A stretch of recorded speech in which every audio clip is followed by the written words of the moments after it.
ఓం శ్రీ లక్ష్మీ నరసింహ పరబ్రహ్మణే నమః. కోరుకొండ క్షేత్రంలో కోరుకొండ శ్రీ లక్ష్మీ నరసింహ స్వామి వారి యొక్క దివ్య కళ్యాణ మహోత్సవాలు మొదలైనవి.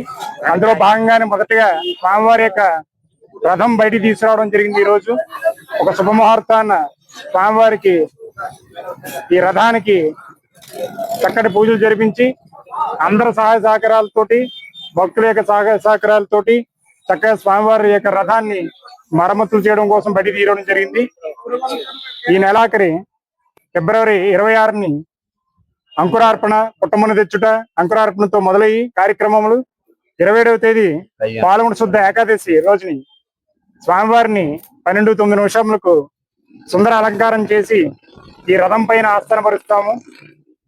అలాగే 1:54 రథోత్సవం ప్రక్రియ ప్రారంభమవుతుంది. అలాగే స్వామివారు రథం మీద ఈ తిరువీధి ఊరేగింపు అయిన తర్వాత, గ్రామోత్సవం అయిన తర్వాత ఎదుర్కోలు సన్నాహం జరిపించి తదుపరి స్వామివారి యొక్క దివ్య కళ్యాణ మహోత్సవానికి ఏర్పాట్లు చేసి కళ్యాణ మహోత్సవం జరపబడును. ఆ విధంగా పాల్గొన శుద్ధ ఏకాదశి రోజున మొదటి రోజు కార్యక్రమంలో, రెండవ రోజు స్వామివారు గరుడ వాహనోత్సవంపై ఊరేగవుతారు. తర్వాత రోజుని స్వామివారికి సదస్సు జరపబడుతుంది. ఆయన యొక్క కళ్యాణ మండపంలో, స్వామివారి యొక్క సేవాకాల మండపంలో సదస్సును జరిపి తర్వాత ఆంజనేయ వాహనంపై స్వామివారి గ్రామోత్సవం జరపబడుతుంది మూడో రోజు. నాలుగో రోజు స్వామివారు గజవాహనంపై విహరిస్తారు. అలాగే శ్రీ రంగనాథ స్వామివారి ఆలయంలో శ్రీ భూ సమేత రంగనాథ స్వామివారికి కళ్యాణ మహోత్సవం జరపబడతాయి.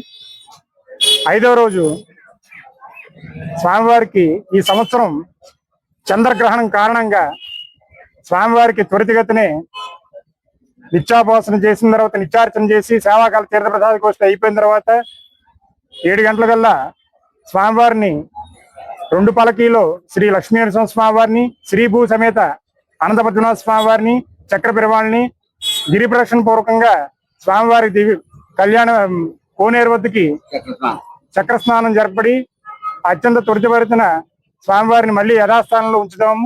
ఎందుకంటే ఆ రోజు చంద్రగ్రహణం మధ్యాహ్నం సుమారుగా 3:30 నుంచి రాత్రి 6:30, 6:45 వరకు ఉన్నది. ఆ తర్వాత గ్రహణ శుద్ధి సంప్రోక్షణ అనంతరం మిగిలిన కార్యక్రమాలు ఏవైతే ఉన్నాయో ఆ నిత్య విధి నిర్వర్తించి ధ్వజ అవరోహణం జరిపి స్వామివారి యొక్క అర్ధప సేవని చక్కగా నిర్వర్తించి శేషవాహనంతో ఈ స్వామివారి యొక్క కార్యక్రమాలు ముగుస్తాయి. ఆ రోజుతోటి ఆరో రోజుని స్వామివారికి సాయంత్రం శ్రీ పుష్పయాగం జరపబడుతుంది. 12 ప్రదక్షిణలు సాయంత్రం జరపబడుతుంది, ఏకాంత సేవ.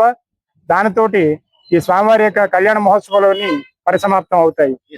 ఈ సంవత్సరం చంద్రగ్రహణం ఉన్న మీదట ఆ సమయపాలన ఇచ్చిన పాంప్లెట్ లో గాని ఇన్స్ట్రక్షన్ బట్టి భక్తులు అది ముఖ్య గమనికగా స్వీకరించి ఆ సమయాల్ని అనుసరించి స్వామివారి యొక్క దర్శనం చేసుకుని స్వామివారి యొక్క అనుగ్రహానికి కృపా కటాక్షాలు పాల్గొని కలగాలని కోరుకుంటూ ఓం శ్రీ లక్ష్మీ నరసింహ పరబ్రహ్మణే నమః.